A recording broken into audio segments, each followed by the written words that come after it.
famille pendant les vacances.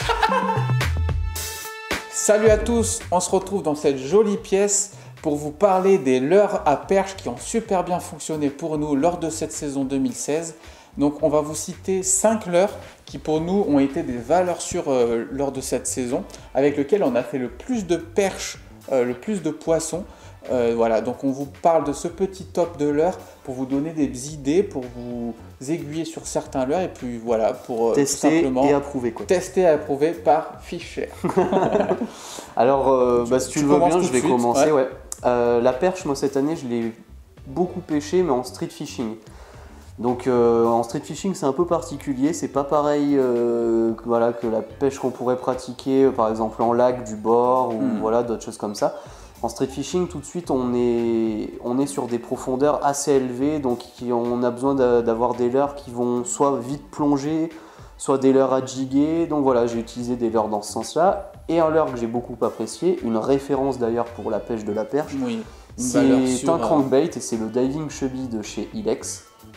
Donc voilà, c'est un super leurre qui nage très bien, qui tient très bien même des récupérations plutôt élevées. Moi, ce que je vous conseille, c'est d'avoir une récupération, on va dire, moyenne, ni trop vite, ni trop lentement. C'est un leurre bruiteur. Il existe aussi, je crois, en version silent, ouais. donc voilà, version silencieuse. Qui peut être pas mal à tester. D'ailleurs, en street fishing, sur des coins très pêchés, surpêchés, ça peut être bien d'utiliser un leurre justement silencieux. Ouais, ça peut être une bonne idée. Ouais. Au niveau des coloris, Ilex fait des super coloris, donc vous trouverez certainement quelque chose qui vous conviendra. C'est ça, du flashy. Toi, t'as utilisé lequel? Moi, c'est du très naturel. Je crois que c'est un coloris truitel. Je pourrais pas vous dire exactement. Super beau coloris. Ouais, quel coloris c'est, mais qui passe bien un peu partout. Un bon coloris naturel, c'est super pour un petit crankbait comme ça. Petit conseil, petit tips, c'est d'enlever l'hameçon ventral du leurre. Il est équipé donc de base avec des hameçons triples, donc en queue et sur le ventre. Nous, ce qu'on aime bien faire, c'est d'enlever l'hameçon ventral parce qu'on trouve que ça ne sert pas forcément à grand chose. Et deuxième chose, ça va vous permettre de beaucoup moins vous accrocher. Avec ce leurre, avec la famille des crankbaits avec des longues bavettes, comme le Diving Chubby, vous allez pouvoir faire du bottom tapping. C'est-à-dire que votre leurre va venir taper le fond, vous allez récupérer et le leurre va venir taper le fond. Et puis dès que vous sentez que vous êtes sur le fond, vous pouvez relâcher pour le faire remonter, puisque c'est un leurre flottant d'ailleurs, le Diving Chubby, etc. Donc ramener et voilà, pour faire ressembler un petit peu à un poisson qui chercherait, qui gratterait un petit peu dans la vase. Et si vous avez le triple ventral, et tout de suite ça va vous compliquer la tâche parce que vous allez avoir des chances de vous accrocher. Donc même dans les branches après il passe vraiment plutôt bien. Oui, il passe vraiment bien. C'est même surprenant de le perdre. C'est même surprenant. Et en plus si vous mettez un hameçon simple en queue seulement, vraiment top, ça. Là vous êtes vraiment limite. Moi c'est ce que je fais de mon côté, je mets un hameçon simple en queue et c'est tout. Et limite anti-accro, donc c'est vraiment très intéressant de l'utiliser comme ça. Gardez bien ça en tête si vous voulez l'utiliser. Donc moi je passe tout de suite avec le deuxième leurre, donc ça va être le Ace Dong Shad. Donc le Ace Dong Shad, c'est un leurre que j'ai testé cette saison et que j'ai vraiment trouvé mais au top du top. Pour moi c'est un peu le shad parfait parce qu'il allie souplesse et solidité. Pour un petit shad souple comme celui-ci, il est très solide et il nage mais vraiment à la perfection, à la moindre sollicitation. 3 pouces du coup? Ouais, je l'ai utilisé en 3 pouces. C'est la taille que j'utilise pour la pêche de la perche, de toute façon. Donc le Ace Dong, pour moi, c'est un shad parfait. Il va nager aussi bien en linéaire qu'avec des animations. Il est très souple en texan, il passe nickel. En fait, on peut tout faire. Pour moi, c'est le 4x4 des shads pour la pêche de la perche. Je pense qu'il est parfait, vraiment, sans exagérer. Il a quand même un gros défaut. Malgré toutes ses belles qualités, son prix est assez élevé. Donc son prix est élevé, c'est vraiment pour les budgets, voilà, c'est vraiment si vous voulez mettre des sous dans un super leurre souple, c'est le Ace Dong Shad qu'il faut prendre. Oui, carrément. Mais c'est vrai que c'est assez cher, même très cher pour un leurre souple. Moi ce que j'aime bien en tout cas sur ce leurre aussi, c'est les coloris, il y a des coloris naturels qui sont donc... Par exemple, moi j'ai eu d'énormes résultats avec le coloris Wakazaki. Marron, du coup c'est un peu marron beige et transparent. Caramel beige transparent. Ah ouais, c'est très intéressant. Ouais, il est vraiment top ce coloris. Mettez-le dans l'eau, faites-le nager et vous verrez tout de suite. Là, même pour les sceptiques, je pense qu'il y en a pas mal d'entre vous qui ne sont pas pour le Ace Dong Shad parce qu'il a un prix assez élevé. Moi-même, même nous on était réticents. Et franchement, Moi j'ai fait pas mal À de tester, poissons vraiment, et ouais. bah, il est parfait. Voilà, il n'y a rien à dire. Il n'y a rien à dire d'autre. Pour enchaîner sur un shad aussi qui nous a quand même plutôt Bien convaincu. convaincu, ouais. C'est le Ninja Shad de chez Noike. Ouais. Pareil en 3 pouces. Il existe en 2 pouces et peut-être en 4 pouces. Je sais qu'il existe en 2 pouces, c'est sûr, mais nous, notre taille. Pour la perche, voilà. on utilise le 3 pouces. On privilégie le 3 pouces pour la perche. On trouve ça très bien, très polyvalent finalement. Mais ça sélectionne un peu aussi les jolies perles. Ouais, c'est vrai.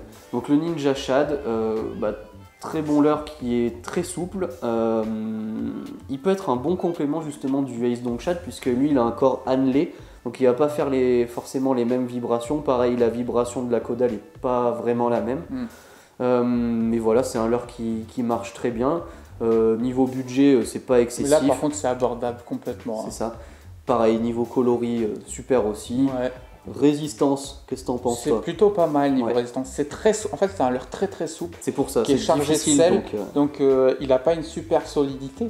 Mais je trouve que pour un leurre aussi souple, il s'en sort très bien. Carrément. En fait, on retient ce leurre parce qu'il a une belle nage et en fait, il a un super rapport qualité-prix. Voilà, une valeur sûre pour les leurres souples. Donc, n'hésitez pas à le tester aussi. Franchement, nous, on a eu des très bons résultats. J'ai même fait du black bass avec. Oui, J'étais plutôt étonné. Voilà, il est très bien, tout simplement. C'est leurre souple, il y a un accessoire avec lequel on pêche justement et qui leur correspond vraiment bien. Ouais. Surtout le Ninja Shad qui est super, moi j'ai eu des bons résultats. C'est vraiment un accessoire comme tu dis qu'on a beaucoup utilisé cette saison et on voulait le tester depuis longtemps celui-là. C'est le Bait Finesse Jig de chez Tiemco. Donc en fait c'est une tête plombée articulée avec une jupe qui va s'exprimer dans l'eau. Et en plus de tout ça, il y a un hameçon texan tout de suite sur ce petit montage. Et donc c'est parfait, c'est tout en un, c'est articulé, ça fait rubber jig et ça fait hameçon texan de très très bonne qualité. Donc voilà, vous rajoutez un shad, un petit twist, une crow, une écrevisse, c'est tout simplement parfait. On adore ce petit accessoire, ça donne même du volume à votre leurre, donc ça va décider des jolis poissons en plus. Et c'est parfait pour pêcher les obstacles, les branches, les zones encombrées. Voilà, moi en ça street fait un fishing super par combo. exemple, en street fishing, c'est parfaitement adapté. J'aime bien l'utiliser parce que justement c'est l'endroit idéal en street fishing pour faire du poisson, mais surtout aussi pour s'accrocher.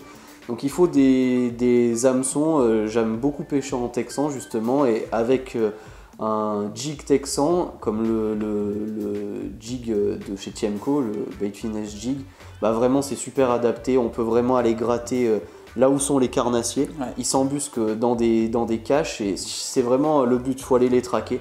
Bon, on adore cette pêche. Avec des outils comme ça, c'est possible, donc c'est vraiment parfait. C'est super pour la perche en tout cas. En tout cas, il existe dans des grammages aussi. Complètement, il y a tout ce qu'il faut. C'est ça. De 1,8 g très léger, à 10 g, 7 g. Donc il y a vraiment une belle panoplie de jigs et on peut les adapter sur plein de leurres. D'ailleurs, je pense que c'est même intéressant, j'y ai jamais pensé. Mais tu vois, ça pourrait être intéressant de changer aussi la taille de l'hameçon texan, vu que qu'il est monté sur un anneau brisé. Pourquoi pas? Vous avez juste par exemple, si vous avez par exemple un leurre plutôt très très grand que vous voulez utiliser avec un jig assez léger pour vraiment avoir quelque chose de très planant, pourquoi pas avoir un hameçon texan à changer. Donc c'est ça, c'est très versatile en fait comme petit. Et puis la qualité du produit est top, du coup c'est vraiment un leurre super fiable et super intéressant, qu'on a vraiment adoré cette saison. C'est ça. Et donc pour terminer, à moins que tu aies quelque chose à dire en plus sur... Pas plus que ça, peut-être que tu as des idées toi en 2017, des trucs que tu aimerais Alors voir. moi je voulais juste parler d'un dernier leurre qu'on a oublié. C'est que j'ai eu pas mal de bons résultats et c'est une valeur sûre que j'utilise depuis que j'ai débuté la pêche du carnassier, mais je voulais le citer parce que j'ai fait du poisson avec et c'est un très bon leurre pour bien débuter la perche et qui est complètement adapté à la perche, vraiment celui-ci. C'est le Easy Shiner de chez Keitech, donc une super souplesse, un profil très... il est complètement différent du Ace Dong Shad et du Ninja Shad parce que son profil est très effilé en fait. Il n'est pas rond, il n'a pas un profil rond, je ne sais pas comment expliquer, il a un corps très allongé, effilé, très effilé. Donc il va déplacer beaucoup moins d'eau, il va avoir des vibrations beaucoup plus subtiles, mais la caudale, elle frétille, mais hyper rapidement. Donc plus ça frétille rapidement, plus les perches adorent ça. C'est vraiment adapté à la perche et au cendre aussi. C'est un super leurre à cendre qui a une bonne réputation pour la pêche du cendre. Donc le Easy Shiner qui pourrait être complémentaire du Ninja Shad par exemple. Il va avoir des faibles vibrations mais très rapides et un profil très effilé, donc il va déplacer beaucoup moins d'eau. Donc le Easy Shiner, il est super, c'est une valeur sûre pour la perche. Moi ça fait plusieurs années que j'utilise. Et c'est là où j'ai eu mes meilleurs résultats pour la pêche de la perche depuis que je débute le carnassier. Bon bah tu m'as donné envie de vraiment le tester en 2017 parce que moi c'est vrai que je l'utilise pas énormément. Donc pourquoi pas tester il y a aussi, je pense que plus de monde le connaît, c'est le Define de chez Daiwa, qui est en fait une imitation de même style de leurre. Voilà, c'est vraiment la même, à peu de choses près, c'est le même leurre que le Easy Shiner. À noter quand même que les coloris chez Ketex sont quand même mieux que ceux de chez Daiwa. Enfin, moi je trouve qu'il y a beaucoup de choix, les coloris sont superbes. Donc voilà, au niveau des leurres que tu aimerais tester en 2017 pour la perche, tiens, tu as des idées ou pas?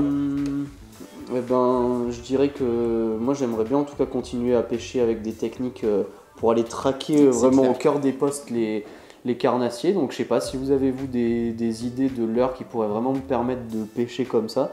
Je sais que je pêche beaucoup en texan, donc je pense que c'est une des méthodes les plus adaptées. Ouais, vraiment pour la pêche de la perche, le texan c'est top. C'est pour ça. Donc après, à voir. N'hésitez pas d'ailleurs à nous conseiller dans l'espace commentaire, puisque justement, si on peut trouver des idées, si on vous donne des idées, n'hésitez pas de vous aussi à nous en donner. Toi, tu as des petites idées? Moi j'ai quand même pas mal de matos à perche, donc j'aimerais continuer un peu à pêcher avec. Mais vraiment, j'ai bien aimé le J-Tail Twin de chez Race que tu utilises. Et franchement, il marche super bien. Je commence à l'utiliser en cette fin de saison. J'ai vraiment trop envie de les tester en trailer de micro-jig par exemple. Ça serait énorme. Donc moi, j'ai envie vraiment de continuer avec cette pêche au micro-jig. À gratter. Que j'adore.